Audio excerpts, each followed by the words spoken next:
a lo largo de estos 2 días, creímos conveniente el hacer una ponencia marco que centrara un poco el concepto de economía circular, que nos lo acercara, nos aclarara exactamente a qué es a lo que nos estamos refiriendo cuando hablamos de economía circular, y que nos hiciera una presentación general de cuáles son las oportunidades que se pueden generar en torno a la economía circular. Para ello, pues no dudamos en contactar con Ignasi Puig Ventosa.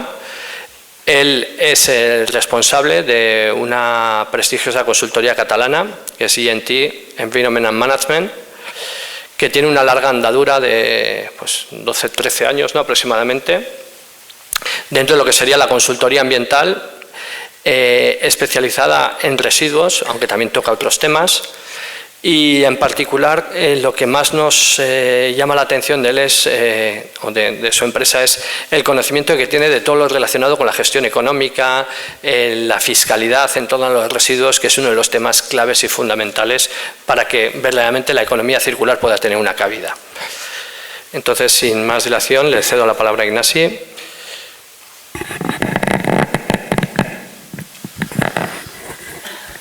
Gracias, Nacho, por la presentación y por la invitación. Es un placer estar aquí. A mí me toca hacer una introducción a la temática. Mi ponencia va a tener básicamente 2 bloques. Uno introductorio, explicando qué es lo que se conoce como economía circular, que es un concepto aún en evolución y en creación, en cierto modo. Y un segundo bloque que va a abordar pues la aplicación de instrumentos económicos, algunas de las ideas que previamente habremos visto, a la gestión de residuos municipales. Mi idea es hablar alrededor de 30-40 minutos para dar pie también a intervenciones por parte del público. Entonces, lo primero es ver, si nosotros cogemos prácticamente cualquier libro de economía básica, el esquema que nos encontramos en la página 1 sobre cómo funciona un sistema económico, luego en las páginas siguientes se va complicando, ¿no?, pero en la página 1 es un esquema muy simple, ¿no?, donde tenemos un sistema en el cual hay unos productores, que son las empresas, ¿no?, que lo que hacen es proveer servicios y bienes a los consumidores, las familias, que estos a su vez proveen a las empresas con un factor trabajo, ¿no? Y esto se plantea como un círculo donde, si veis, destaca la ausencia de la consideración de algo tan importante como los recursos naturales, ¿no? Ya digo que luego esto se complica un poco, pero no deja de sorprender como a lo largo de la carrera de economía, principios físicos o ecológicos fundamentales con implicaciones económicas drásticas, como las leyes de la termodinámica, ni se mencionan, ¿no? Y la atención que se para o que se presta a los recursos naturales, a la contaminación, es prácticamente nula, ¿no? De unos años para acá se ha venido desarrollando por parte de la Escuela de la Economía Ecológica un enfoque algo más realista, ¿no?, donde se reconoce que para que un sistema económico funcione es fundamental, es requisito básico, la entrada de unas materias primas físicas, las cuales inevitablemente en mayor o menor parte se transforman en residuos, y sobre todo la entrada de una energía la cual no se recicla, la energía no se recicla, ¿no?, se convierte inevitablemente en energía residual, en calor disipado, ¿no? Se trata, por tanto, de un sistema no cerrado como el que veíamos antes, sino abierto a la entrada de materiales y a la entrada de energía. Y, como os decía, una concepción económica que incorpora algunas restricciones básicas que todos conocemos y que es absurdo que económicamente un sistema económico no contemple, porque tales restricciones existen, ¿no? Sobre todo estoy pensando en las leyes de la termodinámica, que nos dicen que la energía ni se crea ni se destruye, ¿no? Esto tiene algunas implicaciones prácticas, la energía ni la materia, falta aquí decir, ¿no? Como por ejemplo que los residuos no se eliminan, ¿no? Eliminación de residuos es un término que está en la ley, pero hablar de eliminación de materias, es algo termodinámicamente absurdo, ¿no? Del mismo modo, las materias primas no se crean de la nada, ¿no? Algunas son renovables y por tanto tenemos capacidad de reproducirlas, pero otras no son renovables y por tanto son finitas y no las podemos crear de la nada. Si las utilizamos, o bien las reciclamos o bien las perdemos, o las perdemos para su funcionalidad económica. Por otro lado, la segunda ley nos dice que todos los procesos naturales son irreversibles, que la energía se degrada, que las materias primas se degradan, que el reciclaje al 100% es imposible, que todo reciclaje, todo ciclo requiere del consumo de energía para poder funcionar. Todos estos conceptos es fundamental que la concepción de un sistema económico los tenga en cuenta, porque desde luego que están allí y operan, ¿no? Entonces, trasladando un poco la idea de la economía verde y de la economía circular, ¿no? Tenemos innumerables definiciones. Yo aquí he puesto pues, una de las Naciones Unidas, que nos dice que la economía verde es aquella que mejora el bienestar humano y la equidad social, a la vez que reduce significativamente los riesgos ambientales y las escaseces ecológicas. Una definición bastante genérica, no lejana de la que en su día se utilizaba de lo que era el desarrollo sostenible, ¿no? Sustentable, que es un concepto que ahora parece que ha caído un poco en desuso, aunque algunas de las cuestiones que incluía pues son perfectamente vigentes. Y luego lo que os voy a enumerar a continuación son algunos principios de la economía circular, basado sobre todo en el trabajo de la Ellen MacArthur Foundation, que nos dice que la economía circular es un modelo económico global que desvincula el crecimiento económico y el desarrollo del consumo de recursos finitos. Ahí es nada. Creo que no hay ninguna sociedad que se haya aún acercado mínimamente a este planteo, pero es como el horizonte. Importante, distingue y separa los materiales técnicos y los biológicos. Los biológicos son aquellos que son renovables, por tanto tenemos capacidad de reproducir. Esto, fijaos que tiene una traslación bastante clara a cómo concebir los sistemas de recogida y de gestión de residuos, también separando ambos flujos, ¿no?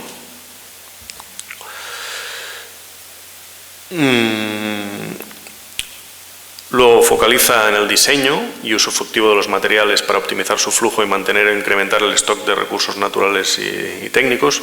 Luego hablaremos un poco más de diseño y de algunas posibilidades o nuevas tendencias que se están empezando a ver.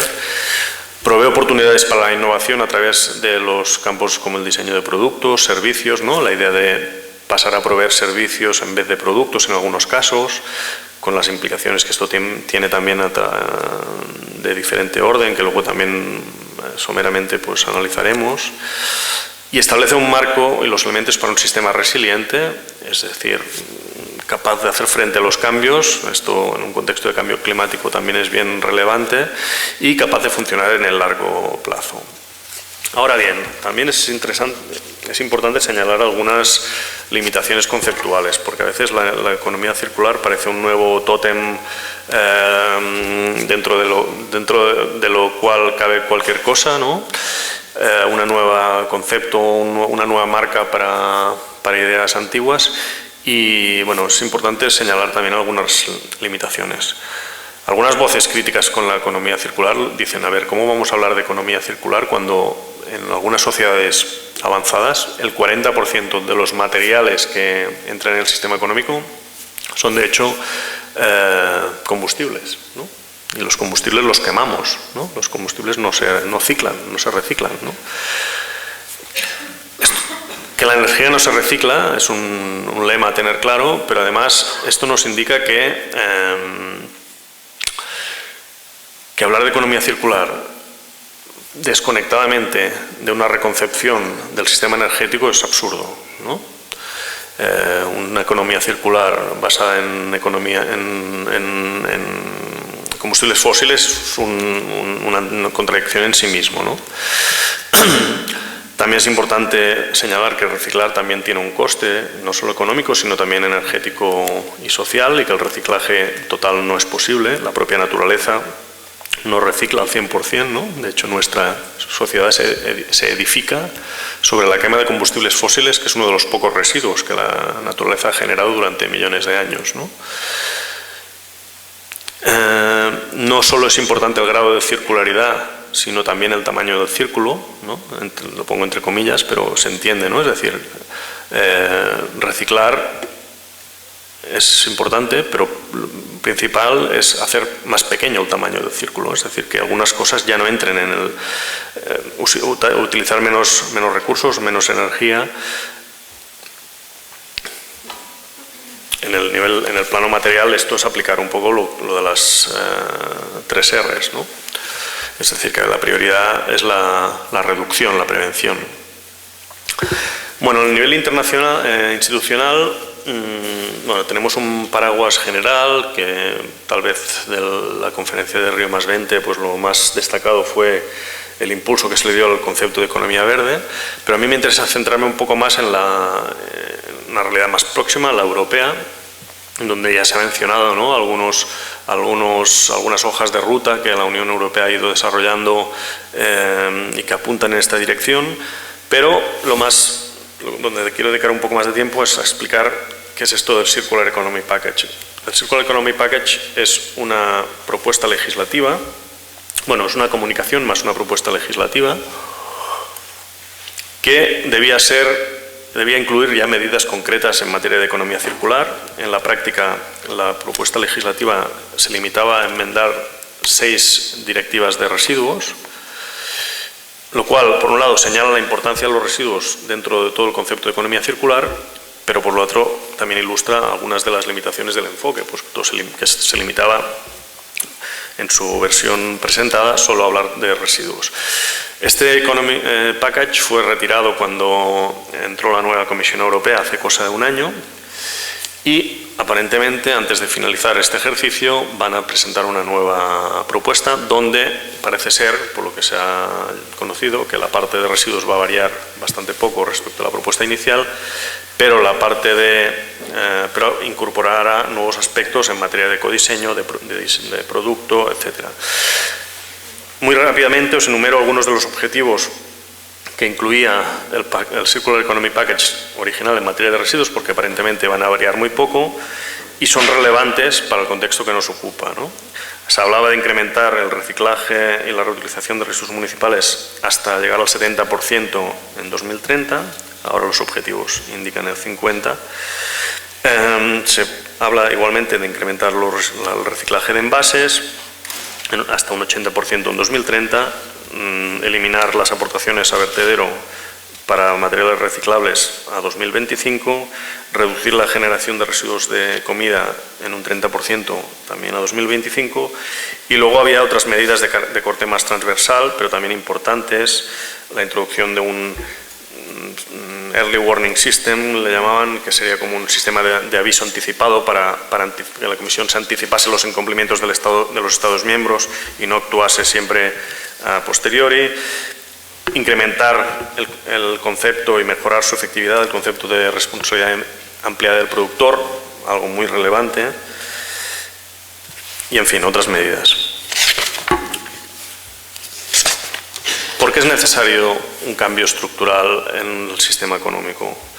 Bueno, nos encontramos que actualmente, y por las últimas décadas, el requerimiento total de materiales de las economías industrializadas, esto incluye el requerimiento en países terceros que producen para nuestro consumo, ¿no?, ha ido claramente ligado a la evolución del PIB, por tanto ha ido creciendo, ¿no?, con las cargas ambientales asociadas.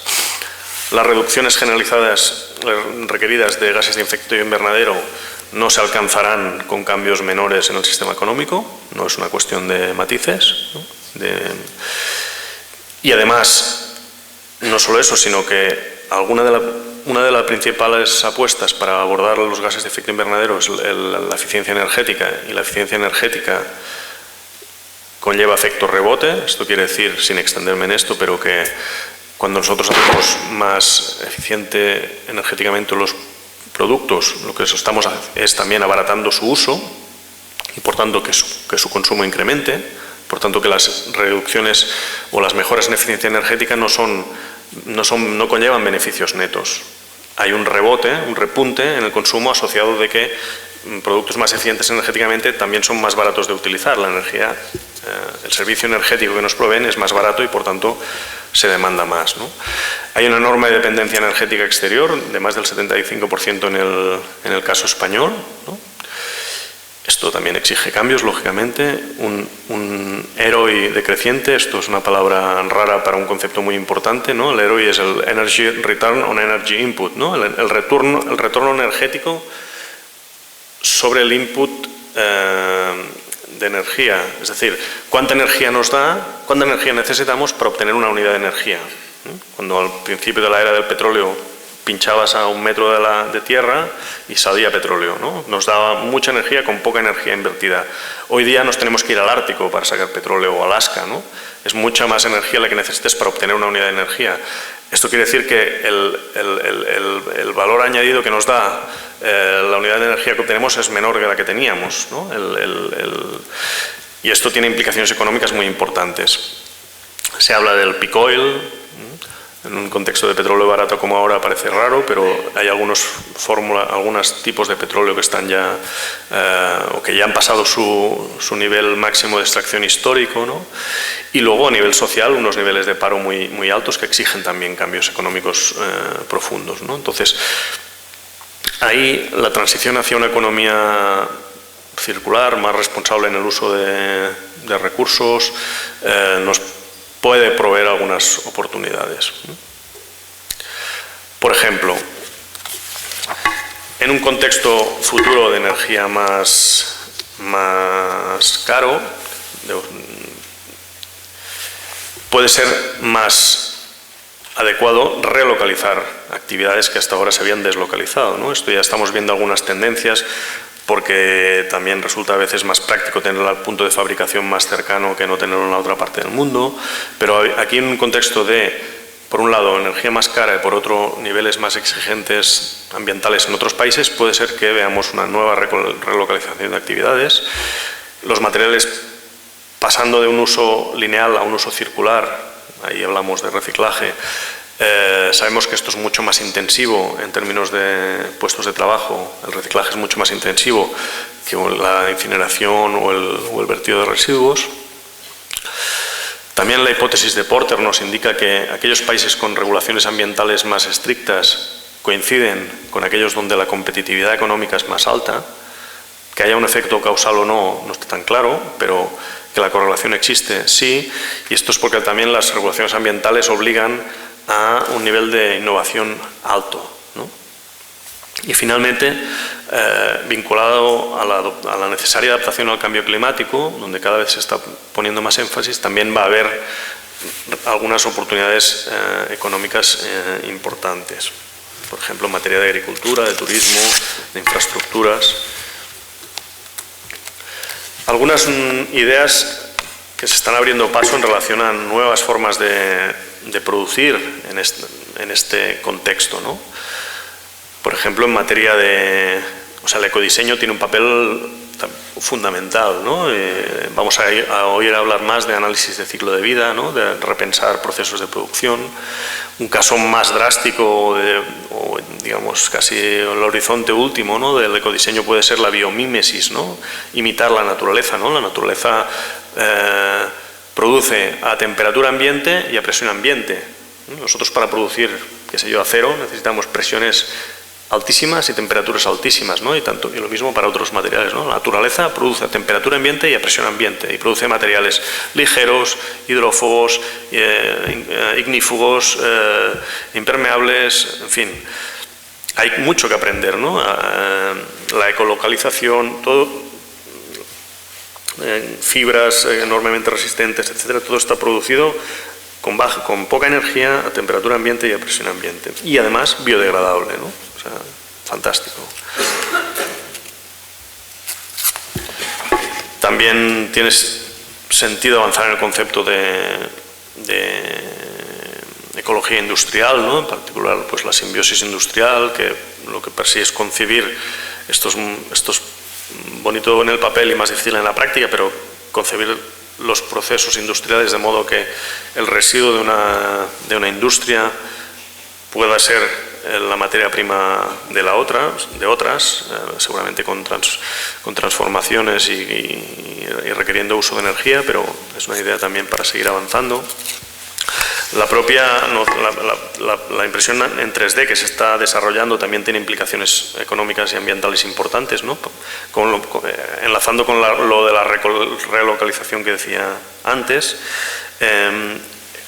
Dejas de necesitar grandes fábricas y grandes máquinas para producir piezas o herramientas, ¿no?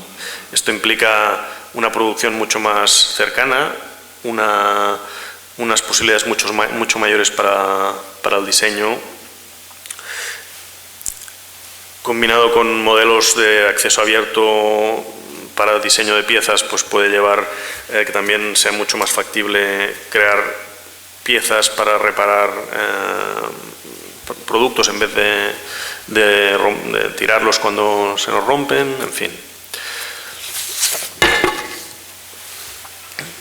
También la noción que antes mencionaba, ¿no? De proveer servicios en vez de productos. Esto no tiene sentido para todo, ¿no? Pero sí para algunos. Vamos a comprar kilómetros en vez de coches, vamos a comprar lumens en vez de kilovatios, vamos a comprar tal vez frío en vez de refrigeradores, fotocopias en vez de fotocopiadoras, ¿no? Y esto cambia los incentivos, ¿no? Ahora el fabricante, si programa para que el producto se haga obsoleto, tiene más opciones de volver a vender, ¿no? Esto cambia en esta nueva lógica, ¿no? Los productos al fabricante, si el fabricante permanece titular del producto y solo vende el servicio, va a estar interesado en que el producto sea duradero, reparable, fácilmente mejorable, ¿no? También puede tener incentivos perversos, como que el consumidor preste menos atención al mantenimiento, etcétera, ¿no? En los casos en que los productos se sigan vendiendo, tiene sentido que la administración empuje para que haya garantías más largas, ¿no? Para que los productos tengan una vida más larga. Y entro a la segunda parte de la ponencia, donde quería abordar de una forma, espero que más o menos rápida, la aplicación de algunos instrumentos económicos a la gestión de residuos, ¿no? Ya vemos que los residuos son una parte fundamental del concepto de economía circular, hasta el punto de que había sido lo único recogido en materia legislativa en la propuesta de la Comisión Europea. Y aplicar una nueva lógica económica a la cuestión de los residuos me parece fundamental, ¿no? Porque al final sabemos que la toma de decisiones en materia de residuos viene enormemente condicionada por el coste que tiene las diferentes alternativas de gestión, ya sea en materia de recogida o sea en materia de tratamiento, ¿no? Pero resulta que los precios de la gestión de residuos no son absolutos, son relativos. Yo siempre pongo el ejemplo de que en Alemania reciclar una tonelada de lo que sea es más caro que aquí, porque los salarios son más altos, porque lo que sea, ¿no? Pero a nadie se le ocurre en Alemania decir que el reciclaje es caro, porque es mucho más barato que llevar una tonelada al vertedero, ¿no? En cambio aquí, como el vertedero es barato, pues reciclar nos parece caro. En el momento que el vertedero asuma unas exigencias ambientales, una internalización de externalidades, etcétera, asuma sus costes ambientales y sociales, pues reciclar va a pasar a ser barato, porque al final lo que importa es la comparación relativa de precios, ¿no? Por tanto, es importante que mediante instrumentos, sobre todo fiscales, pero a veces también normativos, aseguremos que cada cual asuma sus costes totales, no solo los económicos, pero también los ambientales, ¿no? En ese sentido, el principal instrumento que tiene la Administración para que esto ocurra es actuar mediante impuestos ambientales que hagan que cada cual asuma sus costes ambientales, ¿no? Los instrumentos fiscales se suman a los clásicos que la Administración ambiental venía utilizando para hacer sus políticas, ¿no? La comunicación, el gasto público en inversiones, la reglamentación, objetivos, límites a las emisiones. Pero tradicionalmente el uso de incentivos, económicos ha estado bastante ausente de la política de residuos, y esto es claramente una limitación, ¿no? Y aquí este gráfico pretende sintetizar pues algunos de los principales instrumentos económicos que las administraciones pueden aplicar en materia de residuos, ¿no? A nivel supraestatal está la Comisión Europea, que ahora veremos pues que ha desarrollado sobre todo el principio de responsabilidad extendida del productor. Luego están los estados o las regiones que pueden, por ejemplo, imponer impuestos sobre el vertido, sobre la incineración de residuos, también impuestos sobre ciertos productos que son ambientalmente poco deseables. Luego están los municipios, también mancomunidades, en algunos casos que imponen sus tasas de basuras, un instrumento muy relevante a nivel local. También tenemos sistemas de bonificación o penalización o similares, que ahora expondré brevemente, y otros, ¿no? Como decía, la Unión Europea tiene desarrollado, aún a mi modo de ver, pues de una forma poco ambiciosa, pero ha empezado a desarrollar la idea de responsabilidad ampliada del productor. Es decir, aquel que pone en el mercado empieza a responsabilizarse de aquello que pone en el mercado. Pasa para algunos productos, pero no para todos. Pasa para los envases, para los RAEs, para los vehículos fuera de uso, para los neumáticos, pero no para todos, ni incluso para estos en un grado que a mi modo de ver sería deseable. Luego tenemos impuestos sobre el vertido. En la Unión Europea hay 19 países que tienen impuestos sobre el vertido. Esto no es lo que se paga por entrar un residuo al vertedero, no. Es lo que se paga además de la tarifa, de lo que cuesta el vertedero. Se paga un impuesto cuya finalidad es disuadir la aportación de residuos al vertedero, ¿no? España es de los pocos países que no tiene impuestos sobre el vertido. En algunos casos se aplican a nivel regional, y en España también creo que son 3 las regiones que hoy día tienen impuestos sobre el vertido de residuos municipales. Solo estoy hablando de residuos municipales, ¿eh? Habría también mucho que decir sobre otros residuos. A nivel de incineración de residuos también existen en países impuestos en algunos Estados miembros, menos que para la incineración. Y os quiero explicar muy brevemente el caso catalán del impuesto sobre el depósito de residuos que afecta al vertedero y a la incineración, que es un impuesto que ha sido utilizado por la propia Comisión Europea como referente, y creo que funciona bastante bien. Es un impuesto que se creó en 2004, primero solo sobre el vertedero, 10 euros por tonelada, adicional, como decía, a las tarifas que se pagan por entrar al vertedero. Es un impuesto de la Generalitat de Cataluña. Hoy día el tipo impositivo está en 19,1 y en 9 por aportación a vertedero, y en 9 euros por tonelada por aportación a incineración. Lo que es interesante también es que la recaudación de este impuesto, que para el año 2015 se prevén más de 32 millones de euros, la Generalitat lo destina a la Agencia de Residuos de Cataluña, y la Agencia de Residuos de Cataluña, en prácticamente el 90% de lo que recauda, lo retorna a los municipios, que son los que han pagado este impuesto, ¿no? Lo retorna de acuerdo a unos baremos que se van ajustando cada año. Para 2015 son los que tenéis en pantalla. Por ejemplo, si un municipio lleva a tratar una tonelada de fracción orgánica a una planta de compostaje, la Generalitat le paga 34 euros. ¿De dónde salen estos 34 euros por tonelada? De lo que ha recaudado del impuesto sobre el vertedero o la incineración. Si lleva residuos a un ecoparque o una incineradora también cobra, pero mucho menos, como veis, 7 y 4,8. Tratamiento de la fracción vegetal, recogida selectiva de la fracción orgánica, es decir, por cada tonelada recogida selectiva de fracción orgánica cobras 10 euros, que se multiplican por un coeficiente en función de la calidad, que ahora os explicaré, más los 34 de tratamiento. O sea, es bastante dinero, si os fijáis. Entonces, ¿qué consigue este impuesto? Pues consigue que un municipio que logra derivar una tonelada de residuos del vertedero a la recogida selectiva se ahorra el impuesto y además cobra, ¿no? Consecuencia lógica, pues la que cabría esperar, que los municipios empezaron a reciclar cuando se puso este impuesto. Y se ve como en 2004, en Cataluña desde 99, es obligatoria la recogida selectiva de fracción orgánica para los municipios de más de 5.000 habitantes, pero para los de menos no era obligatorio. Entonces, a partir de 2004, se ve como los de menos de 5.000 habitantes se dispara el número de municipios que hacen recogida selectiva de la materia orgánica. ¿Por qué? Pues porque hay una señal económica que así, digamos, lo favorece, ¿no?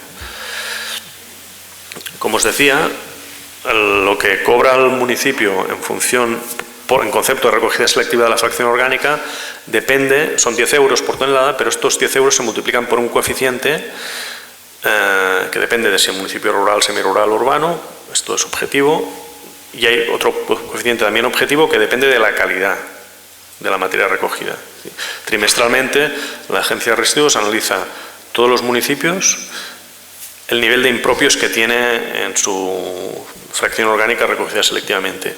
Si el nivel de impropios, y aplica esta fórmula, si el nivel de impropios supera el 15%, el coeficiente es 0. Es decir, esos 10 euros no los ves. Si el coeficiente de impropios es 0, lo cual obviamente nunca pasa, pero si es muy alto, puedes llegar a multiplicar el coeficiente por casi 3, ¿no? Lo veis en la fórmula. Con lo cual, imaginaos un municipio que recoge una fracción orgánica muy pura, pongamos 0, ¿no? Que ya sabemos que es imposible, pero pues cobraría 34 euros por tratamiento y 30, 3 por 10, en concepto de recogida, ¿no? 64 euros, o sea, cubre costes. Y a partir de aquí, pues veis como según esta recta, que a mayor nivel de impropios el coeficiente va bajando, ¿no? Cambio de tercio. Otros instrumentos que los estados y las comunidades autónomas, en nuestro caso, podrían crear en materia de residuos, pues impuestos ambientales sobre algunos productos, ¿no? Tenemos en Europa mucha disparidad, porque en Europa no existe una armonización fiscal, curiosamente, y hay países pues que gravan pilas, otros que graban envases de un solo uso, papel no reciclado, bolsas de plástico. Os he puesto el ejemplo de Irlanda, que es muy conocido, ¿no? Donde en 2002 crearon un impuesto de 15 céntimos por bolsa de plástico y en menos de un año más del 90% de las bolsas habían desaparecido del mercado. No es extraño, porque claro, ¿para qué pagar 15 céntimos por bolsa si me lo puedo ahorrar, ¿no? Es un bien con demanda muy, muy elástica, muy sensible al precio. Y ahora el impuesto está en 22 céntimos por bolsa. Luego otro instrumento importante son las tasas de basuras. Esto es un instrumento ya local, que pueden aplicarlas, depende de cómo esté la repartición de competencias, los municipios o las mancomunidades. Y tradicionalmente en España hay mucha diversidad, predomina la tasa fija, pero hay municipios que cobran en función de los metros cuadrados, del consumo de agua, u otras opciones incluso. Pero fijaos que ninguna de estas opciones hace que cada cual pague de acuerdo a lo que realmente genera. O sea, si nosotros generamos más o menos residuos o reciclamos más o menos, esto no nos afecta a la tasa que pagamos como ciudadano ni como comercio, ¿no? Entonces,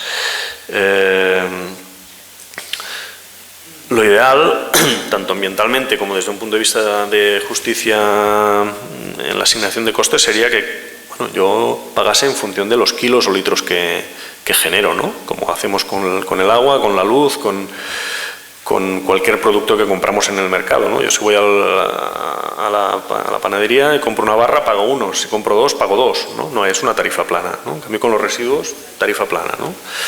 ¿Por qué? Porque no tenemos un contador de residuos. Si lo tuviésemos ya no estaríamos hablando de esto, ¿no? Pero resulta que hay municipios, aquí en España esto suena un poco raro aún, pero hay municipios por miles en el mundo que sí tienen un contador de residuos, ¿no? Es lo que se conoce como sistemas de pago por generación. ¿Y cómo lo hacen esto? Bueno, pues básicamente, casi siempre, lo hacen de la mano de sistemas de recogida puerta a puerta, que de nuevo la recogida puerta a puerta en España suena aún como algo raro, pero yo me atrevería a decir que en los países avanzados de Europa esto es el sistema predominante de recogida de residuos. Pues en modelos de recogida puerta a puerta lo que hacen es o bien estandarizar la bolsa de recogida, donde el ayuntamiento obliga a utilizar un cierto tipo de bolsa que el ayuntamiento estandariza y vende, de modo que cada ciudadano, cuantas más bolsas necesita, más paga de tasa de residuos. La bolsa no vale lo que cuesta el plástico, vale 1 euro o 2 euros, que sirve para financiar el coste del servicio. O bien la otra alternativa, que cada vez es más dominante, es que los cubos de basura que tiene cada hogar o cada inmueble en sistemas de recogida puerta a puerta tienen un chip que permite contar el número de vaciados. De acuerdo con el tamaño del cubo también se calcula lo que toca pagar en concepto de tasa variable de recogida de residuos, ¿no? Esto normalmente viene acompañado con una parte fija de la tasa. En algunos casos no se hace puerta a puerta, sino con contenedores que se abren con tarjeta magnética y que entonces tú pones tus residuos y en función de esto el contenedor te cobra, pero obviamente es más sofisticado, puede haber problemas de vertido irregular como se ve en la propia foto. Luego están modelos de pago por peso, donde no se mide el volumen de los residuos, sino el peso, pero son sistemas más tecnificados, más caros, por tanto, que no optimizan tanto la recogida, porque si pagas por volumen tratas de entregar los recipientes llenos, mientras que si pagas por peso no, con lo cual el sistema de recogida es menos eficiente. También en algunas partes de Holanda y Alemania hay contenedores que se accede con tarjeta magnética y tienen capacidad para pesar los residuos que depositas. En fin, sistemas varios que lo que permiten es hacer una tasa más justa y por tanto también más incentivadora. Estos sistemas se podrían plantear en municipios con recogida puerta a puerta, si no obliga a estos contenedores más sofisticados que yo no veo en el corto plazo con mucho recorrido en España. Y también se podrían plantear para el residuo comercial, que ya se recoge puerta a puerta en algunos sitios donde el residuo domiciliario no se recoge puerta a puerta, ¿no? En todo caso, para las tasas de basuras comerciales lo que sí se debería asegurar es que la cobertura de costes, así como para las tasas domiciliarias la cobertura de costes no es responde más a un criterio político. Puede tener, dado que las tasas son algo regresivas desde el punto de vista de la renta, pues puede haber entidades locales que digan no, pues yo prefiero recuperar el 80% con las tasas y el 20% desde la caja general del municipio. Esto para los residuos comerciales no tiene sentido. Es una actividad lucrativa, por tanto debe asegurarse la autofinanciación, ¿no? En las tasas también hay algunas posibilidades bastante menores, pero existen en materia de beneficios fiscales, ¿no? Para incentivar, por ejemplo, compostaje doméstico, uso de los puntos limpios, tal. Luego también unas palabras sobre la repartición de costes dentro de una misma mancomunidad entre municipios, ¿no? Hay mancomunidades que cobran directamente a los ciudadanos una tasa, otras, la mayoría, no sé vuestro caso, la mayoría cobran a los municipios integrantes, ¿no? Porque es más fácil. Pero habitualmente se cobra por procedimientos que no incentivan demasiado las buenas prácticas ambientales de los municipios miembros, ¿no? Entonces, hay diferentes posibilidades que podrían representar un incentivo. Por ejemplo, yo solo voy a hablar de la la última, ¿no? Los sistemas de bonificación y penalización consisten en que aquellos municipios que estén mejor que la media, en términos de porcentaje de recogida selectiva, tienen un descuento, una bonificación. Y esta bonificación corre a cargo de aquellos que están peor que la media. Y esto se puede diseñar de tal forma que sea neutro, de modo que la suma de bonificaciones y suma de penalizaciones de igual a cero, pero para cada municipio da un valor distinto de cero, con lo cual lo que se crea es un incentivo, ¿no? para hacer bien las cosas. Un sistema de este tipo está con algunos matices, pero está en funcionamiento en el área metropolitana de Barcelona desde hace unos 10 años. Luego tenemos en el apartado de otros un instrumento muy importante, que son los sistemas de depósito y retorno. Esto nos llevaría a una ponencia entera, pero si vais a otros países veis como los envases, algunos envases son retornables, ¿no? Aquí el envase retornable se ha perdido completamente y esto se podría recuperar con sistemas de depósito, devolución y retorno, que asegurarían unos niveles de captación y de calidad de los materiales mucho más altos, ¿no? Y aparte de envase se podría aplicar a otros ámbitos. Otros elementos económicos relevantes, pues la política en materia de compra verde de las administraciones, subvenciones, esto ha sido muy relevante en algunas zonas para desplegar, por ejemplo, la recogida selectiva de materia orgánica. Y bueno, 2 diapos y termino. Una primera. Respecto a la primera parte de la ponencia, el marco internacional apunta a la transición hacia una economía verde y circular. Mucha atención a la propuesta de la Comisión Europea para finales de año. La crisis económica ambiental ilustra algunos fallos fundamentales del sistema y demanda un cambio del mismo, ¿no? Tras años de deslocalización, algunos elementos sugieren una posible reversión del proceso, precio de la energía, tal vez, la mayor calidad y control que se puede conseguir con la proximidad, la impresión en 3D, otros elementos pueden revertir esto, ¿no? Y esto habrá nuevas oportunidades.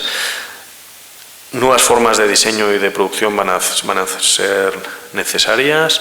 Algunas de estas oportunidades conllevan implicaciones laborales interesantes, ¿no? Y hay estimaciones sobre el potencial de creación de empleo de la economía circular. Para que todo esto se dé, el papel de las políticas públicas es importante. Mientras los costes ambientales no se asuman y se trasladen al conjunto de la sociedad, hay una parte del sector productivo que juega con las cartas marcadas, ¿no? Los costes de gestión de los residuos son relativos y dependen de los factores considerados. En este sentido, los costes ambientales y sociales deberían ser considerados y eso se consigue en gran medida por medio de la política fiscal o impositiva.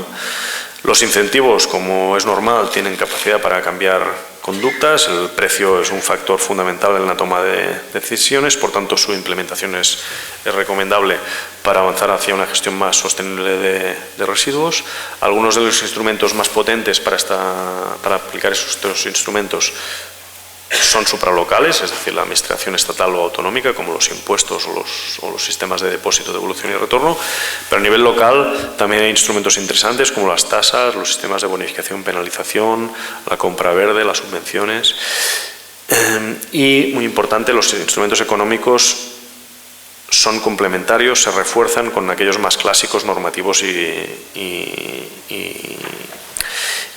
comunicativos. No estamos hablando de una alternativa, sino de algo para complementar las políticas ya existentes. Y muchas gracias, y aquí lo dejo por si hay alguna pregunta.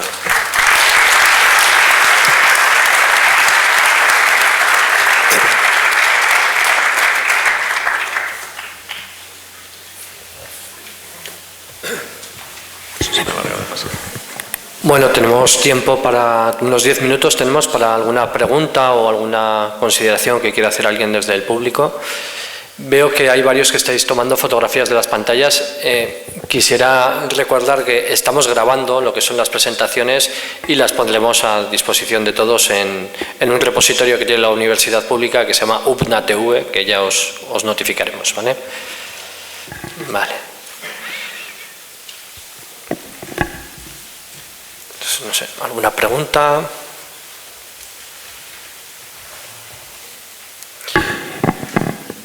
si no, yo igual por hacer un comentario. La verdad que esta presentación nos viene muy bien porque ahora precisamente estamos en fase de elaboración del proceso participativo para la elaboración del Plan Integrado de Gestión de Residuos de Navarra, ¿no? Entonces, dentro de las distintas medidas, bueno, está claro que has dejado clarísimo que es muy importante las medidas económicas, ¿no? Mientras la economía lineal sea lo más barato, no avanzaremos hacia la economía circular. Mientras el usar y tirar sea lo más barato, no hay nada que hacer. Entonces, bueno, has mostrado que hay como diferentes niveles de actuación, ¿no? En Navarra es una comunidad foral que tiene competencias en bastantes aspectos, tiene competencias fiscales bastante importantes. Entonces, en este sentido, no sé, yo creo que habría cabida, ¿no?, de alguno de los planteamientos que has realizado. Uno que me ha llamado la atención es lo de los cánones, ¿no? Cánones al vertido, cánones a la incineración. Esto no puede generar efectos colaterales en el sentido de que haya tránsito de residuos de unas comunidades a otras. ¿Eso está pasando en otros sitios donde están instalados los cánones o qué problemas o ventajas puede tener? Pues es una pregunta interesante porque justamente uno de los contras que se plantean los instrumentos fiscales pues son estos efectos frontera o la incidencia sobre la competitividad de las empresas, etcétera, ¿no? A ver, yo diría, en lo que se refiere a residuos municipales, que es una cuestión gestionada al 100% por la administración pública, creo que los efectos de tránsito entre comunidades autónomas, que además, claro, lleva un coste también económico de transporte asociado, son mínimos o despreciables. Otra cosa sería si estuviésemos hablando de cánones sobre residuos industriales, que ahí merecería la pena analizarlo con más atención, porque la Administración sí ejerce una función de control, pero la iniciativa privada tiene mucho más rol y se ejerce y se rige, lógicamente, por una cuestión de mínimo coste, ¿no? Sin embargo, por tanto, diría vía libre de entrada para lo que afecte a residuos municipales, porque allí la Administración es el único actor relevante prácticamente, ¿no? Y en el caso de Cataluña puedo decir que los efectos frontera han sido absolutamente mínimos, ¿eh? En el caso de los residuos industriales, curiosamente, en España son más las comunidades autónomas que tienen cánones sobre el vertido de residuos industriales, igual son 5 o 6, hablo de memoria, ¿no? Pero está Madrid, está Murcia, está Andalucía, está Cataluña y está alguna más, que son más las que tienen cánones sobre los residuos industriales que los que tienen cánones sobre residuos municipales, ¿no? Y no parece que haya habido ningún cataclismo, ¿eh? De hecho, te puedo decir que obviamente los costes de recogida más transporte más entrada de vertedero son mucho más relevantes que la parte fiscal, ¿no?, del canon, ¿no?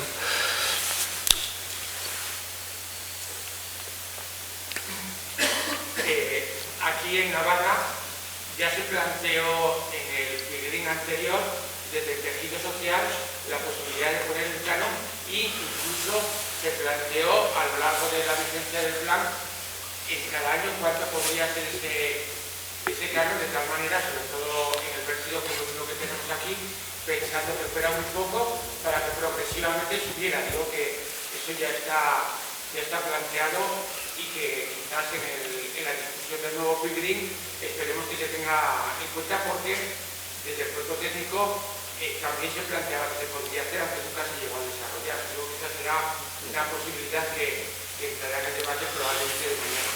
Y luego con el sistema de devolución, bueno, el CDR, de devolución y retorno, en este momento que yo sepa, Cataluña está planteándose ese tema, se está planteando Canarias. Necesitamos que alguna comunidad dentro del Estado se atreva a hacerlo para que podamos comparar, si no, no vamos a comparar, porque siempre dicen que Alemania es diferente. Yo creo que en el Estado español ese sistema funcionaría. Entonces, en vez de ponerlo a nivel del Estado, necesitamos que alguna comunidad lo ponga y necesitamos que el sistema que tenemos ahora de punto verde pueda ser de alguna manera comparado, porque no olvidemos que los datos que plantean, en este caso el COMEMB, no coinciden con la que los grupos ecologistas están planteando, y por una queja en Europa sobre si los datos son unos o otros, ¿no? Entonces, no sé si quizás Navarra pudiera ser una comunidad autónoma que se pudiera plantear el sistema sabiendo que cuando la Mancomunidad de Pamplona puso la máquina para depositar bases, que evidentemente no es el sistema, murió de éxito, también porque había algo de fraude, pero sobre todo murió de éxito y quedó en el aire. En respecto a la primera cuestión del canon, bueno, me parece muy relevante dos elementos. Una es la cuestión de la progresividad, ¿no? Que siempre facilita la introducción de una medida de este tipo si empiezas con unos tipos modestos y los vas aumentando, ¿no? Lo que es importante es que la señal esté clara y, por tanto, si la transición se define ya desde el principio, en un ámbito como el de los residuos, donde se toman decisiones a largo plazo, inversiones, etcétera, saber que el canon va a tener una línea ascendente, esto lo va a hacer más efectivo que si lo pones a un nivel fijo sin indicar hacia dónde va a ser la evolución, ¿no?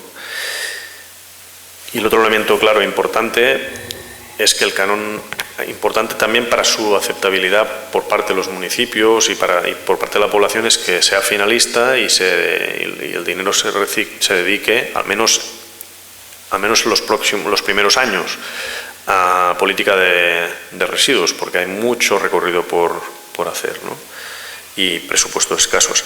En materia del SDR, sí, es cierto, Cataluña se lo está planteando, de momento solo en fase estudio, ¿no? Y sería interesante tener alguna experiencia. Yo también pienso que este sistema puede funcionar, es súper robusto. Si funcionan otras cosas mucho más dependientes del voluntarismo de la gente, pues esto claramente podría funcionar.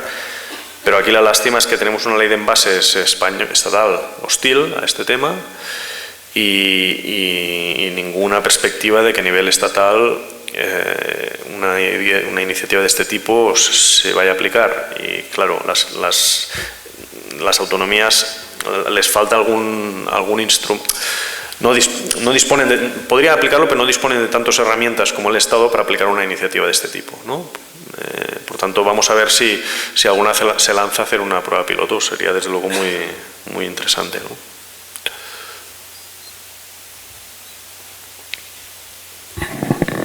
Tendríamos tiempo para una última pregunta.